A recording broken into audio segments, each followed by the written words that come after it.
विद्यार्थ्यांनो आजचा आपला व्हिडिओ चेंज दी व्हाईसवर आहे। चेंज दी व्हाईसचे दोन प्रकार आहेत। पहिला आहे तो ॲक्टिव्ह व्हाईस आणि दुसरा आहे पॅसिव्ह व्हाईस। ॲक्टिव्ह व्हाईस आणि पॅसिव्ह व्हाईस ओळखण्यामध्ये अनेक प्रॉब्लेम येतात, त्यामुळे आज डेफिनेशन आहे का ॲक्टिव्ह व्हाईस म्हणजे काय की ज्यावेळेस कर्त्याची ॲक्शन ही कर्मावर क्रियापदावरून कर्मावर चालते त्यावेळेस ॲक्टिव्ह व्हाईस म्हणजे कर्ता ॲक्टिव्ह असतो। मात्र पॅसिव्ह व्हाईसमध्ये कर्ता हा एक इनॲक्टिव्ह असतो, पॅसिव्ह असतो, म्हणजे कर्त्याला तेवढं महत्त्व नसते, कर्त्याच्या क्रियेला महत्त्व नसते, म्हणून त्याला पॅसिव्ह व्हाईस म्हणतात। आता आपण आज असर्टिव्ह सेंटेन्सचं ॲक्टिव्हचं पॅसिव्ह बघणार आहोत। प्रत्येक सेंटेन्सचं ॲक्टिव्हचं पॅसिव्ह होते। सर्वप्रथम फॉर्म्युला ॲक्टिव्ह व्हाईसमध्ये फॉर्म्युला कसं असतो तर कर्त्याने सुरुवात होते, क्रियापदाचं कोणतेही रूप असू शकते काळानुसार, त्यानंतर ऑब्जेक्ट असते किंवा एखादा वर्ब दोन ऑब्जेक्ट घेते किंवा एखादा वर्ब एक ऑब्जेक्ट आणि एक कम्प्लिमेंट घेते। कम्प्लिमेंट म्हणजे पूरक। त्याचं पॅसिव्ह व्हाईस करताना कसं करायचं, सर्वप्रथम कर्ता पहिले घ्यायचं, कर्त्याच्या वचनानुसार आणि काळानुसार टू बीचं एक फॉर्म घ्यायचं। हा टू बीचं फॉर्म प्रेझेंट टेन्समध्ये असेल तर ॲम इज आरपैकी एक कर्त्याच्या वचनानुसार, पास्ट टेन्स असेल सिम्पल तर वाज किंवा वेअरपैकी एक, फ्युचर टेन्समध्ये असेल तर शॉल आणि विलच्या नंतर बी, आणि कंटिन्युअस टेन्स असेल तर बीइंग, आणि परफेक्ट टेन्स असेल तर बीन। बघा 8 उपकारांचं चेंज डिव्हाइस होते।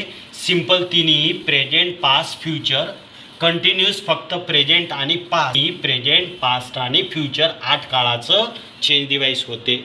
आता बघूया आपण सर्वप्रथम प्रेझेंट टेन्स। प्रेझेंट टेन्समध्ये बघूया सिम्पल प्रेझेंट टेन्स। तर ॲक्टिव्ह व्हाईसमध्ये काय फॉर्म्युला असेल तर हा याप्रमाणे सुरुवात असेल, पण क्रियापदाचं मूळरूप काय असेल, क्रियापदाचं मूळरूप त्याचं आपल्याला काय करायचं आहे, सर्वप्रथम ऑब्जेक्ट आणायचा आहे, म्हणजे त्याला सब्जेक्ट करायचा। वाक्य बघा, ही गिव्ज मी अ पेन, दोन ऑब्जेक्ट आहे या ठिकाणी, मी आणि अ पेन। तर आपण दोन पद्धतीने करू हा वाक्य। पहिले मीची प्रथमा घेऊ आपण आय, प्रेझेंट टेन्समध्ये ॲम इज आरपैकी आय असल्यामुळे ॲम, ह्या क्रियापदाचं तिसरं फॉर्म गिव्हचं गिवन, दुसरा ऑब्जेक्ट नेहमी कम्प्लिमेंट नेहमी क्रियापदाच्या तिसऱ्या रूपाच्या नंतर ठेवायचं, हा ठेवला आपण अ पेन। कंजंक्शन घेऊया बाय, आणि हीची द्वितीय विभक्ती हिम। बघा द्वितीय विभक्ती या ठिकाणी लिहिलेले आहेत मी, आयची द्वितीय आहे मी, हीची हिम, सीची हर, बीची अस आणि देची देम। कंजंक्शन बाय आणि हिम। हाच दुसऱ्या पद्धतीने करूया आपण। आता दुसरा करता पहिले घेऊया आपण अ पेन, घेतला अ पेन। आता एकवचनी आल्यामुळे इज, पुन्हा क्रियापदाचं तिसरं फॉर्म गिवन, आणि आता या ठिकाणी पहिला जो ऑब्जेक्ट होता मी तो ठेवला, पण प्रोनाऊन जर असेल दोन कर्त्यामध्ये तर त्याच्यासमोर टू, म्हणून टू मी, आणि कंजंक्शन बाय, पुन्हा हीची द्वितीय हिम। पुन्हा दुसरं वाक्य बघूया, वी कॉल हिम, हिमची प्रथमा विभक्ती ही, सिम्पल प्रेझेंट टेन्स एकवचनी असल्यामुळे इज, क्रियापदाचं तिसरं फॉर्म कॉलचं कॉल, कंजंक्शन बाय, आणि वीची द्वितीय अस, त्या ठिकाणी द्वितीय दिलेल्या वीची अस। त्यानंतर पाहूया आपण simple past tense. Simple past टेन्समध्ये ॲक्टिव्ह व्हाईसमध्ये क्रियापदाचं दुसरं रूप असेल, बघूया, they give me a pen, या ठिकाणी गिव्हचं दुसरं फॉर्म आहे। फॉर्म्युला कसं असेल पॅसिव्ह व्हाईसमध्ये तर वाज किंवा वेअरपैकी एक टू बीचं फॉर्म, एकवचनी असेल तर वाज, अनेकवचनी असेल तर वेअर, आणि पॅसिव्हमध्ये नेहमी क्रियापदाचं तिसरं रूप म्हणजे past participle form of verb. आता करूया, आता आपण याला पॅसिव्ह व्हाईसमध्ये चेंज करूया। मीची प्रथमा आय, सेकंड फॉर्म असल्यामुळे पास्ट टेन्सचा वाज, गिव्हचं तिसरं फॉर्म गिवन, आणि या ठिकाणी ठेवला तिसऱ्या फॉर्मच्या नंतर पेन्स, कंजंक्शन बाय, आणि करता देची द्वितीय देम, या ठिकाणी बघा द्वेची द्वितीय देम। याला दुसऱ्या पद्धतीने करूया। आता आपण पेन्सला पहिले सब्जेक्ट घेऊया, पेन्स अनेक वचन असल्यामुळे वेअर, पुन्हा गिव्हचं तिसरं फॉर्म गिवन, या ठिकाणी मी आहे त्याच्यासमोर टू लावायचं, टू मी, कंजंक्शन पुन्हा बाय, देची द्वितीय। आता आपण अजून पुन्हा दुसरा एक्झाम्पल, ही कॉल्ड अस, असची प्रथमा ऑब्जेक्ट आहे, पहिले घेऊया असची वी, सेकंड फॉर्म आहे सिम्पल पास्ट टेन्स, वाज किंवा वेअरपैकी एक, वी अनेक वचन असल्यामुळे वेअर, कॉलचं तिसरं फॉर्म कॉल्ड, इथेही कॉल्ड आहे म्हणजे कॉल्ड सेकंड आणि थर्ड आहे, कंजंक्शन पुन्हा बाय, आणि हिची द्वितीया हिम. Okay, 2 tense. त्यानंतर सिंपल फ्युचर टेन्स ॲक्टिव्ह व्हॉइसमध्ये शॉल आणि विलच्या नंतर क्रियापदाचं मूळ रूप असेल. त्याचं पॅसिव्ह करताना शॉल आणि विलच्या नंतर काय लावायचं? बी. शॉल आणि बीच्या नंतर बी. बघा या ठिकाणी बी आहे, त्यानंतर क्रियापदाचं तिसरं रूप म्हणजे past participle. She gave me a pen. पुन्हा यालाही 2 पद्धतीनं करता येते. मीची प्रथमा आय. आयच्या नंतर घेतला आपण शॉल. त्यानंतर काय घ्यायचं आपल्याला? बी. ह्या बी. गिवचं तिसरं फॉर्म गिवन. दुसरा ऑब्जेक्ट तिसऱ्या फॉर्मच्या नंतर अ पेन कंजंक्शन बाय. आणि सीची द्वितीया हर. बघा या ठिकाणी सीची द्वितीया काय आहे? ते हर. नंतरचा एक्झाम्पल पाहू. याला दुसऱ्या पद्धतीनं पहिले आपण आता करता घेऊ. अ पेन घेतला, अ पेन. त्यानंतर व्हील आणि पुन्हा वापरू बी. तिसरं फॉर्म गिवचं गिवन. मीच्या समोर टू वापरू, टू मी करू कारण हा सेकंड ऑब्जेक्ट आहे. कंजंक्शन पुन्हा बाय. सीची द्वितीया हर.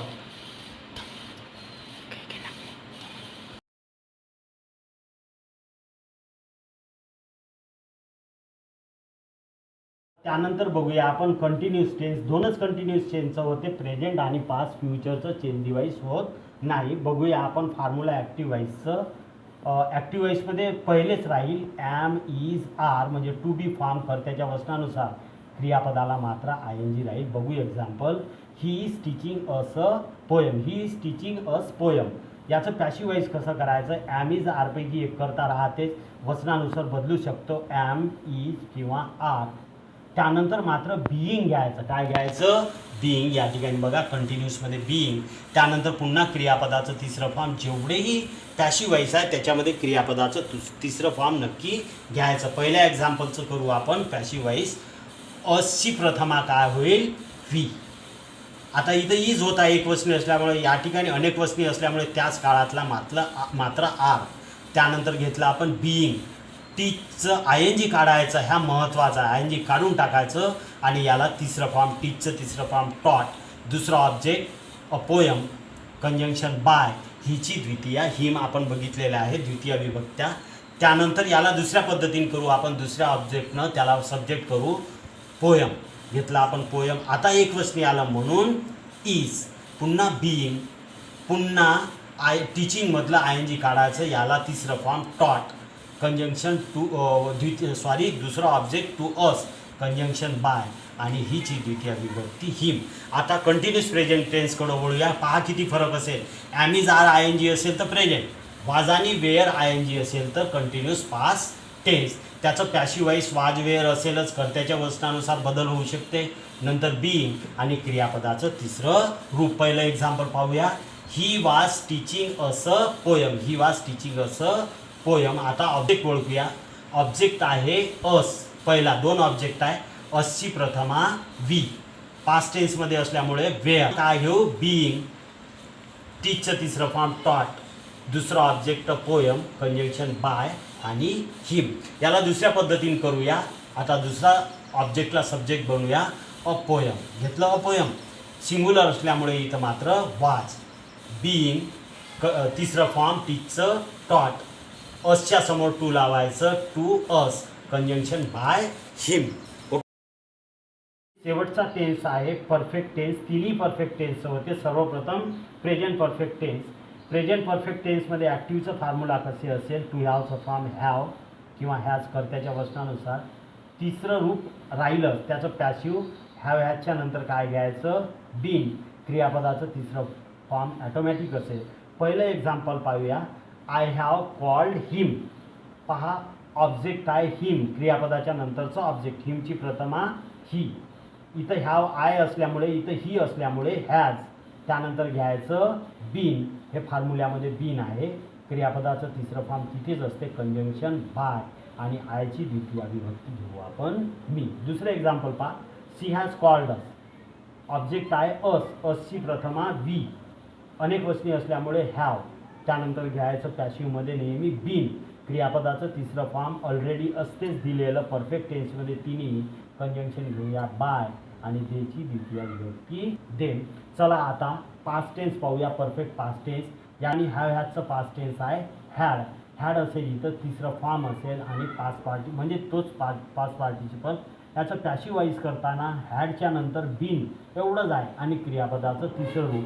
चला, आय हॅड कॉल्ड हिम, हिमची प्रथमा ही, हॅड त्यानंतर फक्त एक लावायचं आपल्याला बीन, क्रियापदाचं तिसरं फॉर्म असेलच कंजंक्शन बाय, आयची द्वितीया मी. दुसरं एक्झाम्पल, दे हॅड कॉल्ड मी, मीची प्रथमा आय, हॅड बीन तिसरं रूप कॉल्ड कंजंक्शन बाय आणि हिची द्वितीय हिम. त्यानंतर शेवटचं फ्युचर पाहूया. फ्युचर कसं असते, ॲक्टिव्ह व्हॉइस शॉल किंवा विलच्या नंतर हॅव असते, त्यानंतर तिसरं फॉर्म, तिन्ही परफेक्टमध्ये क्रियापदाचं तिसरं फॉर्म. ओके. आणि टू हॅवचे फॉर्म, प्रेझेंटमध्ये हॅव हॅज, पास्टमध्ये हॅड, या ठिकाणी विल हॅव, शॉल हॅव. याचं पॅसिव्ह करताना शॉल हॅव, विल हॅवच्या नंतर फक्त बीन वापरायचं, V3 असते. पहिलं एक्झाम्पल, I shall have called him, हिमची प्रथमा ही, आता विल त्यानंतर हॅव नंतर काय लिहायचं या ठिकाणी been, we have been called conjunction by, sorry he will have be called by me. त्यानंतर दुसरं example, she will have called us, असची प्रथमा वी त्यानंतर शॉल हॅव नंतर घ्यायचं बीन तिसरं फॉर्म कॉल्ड कंजंक्शन बाय आणि सीची द्वितीया और. ओके. अशा पद्धतीने आपण चेंज दी व्हॉइस केलेलं आहे. सर्व वाक्य डेफिनेशन लिहून काढा.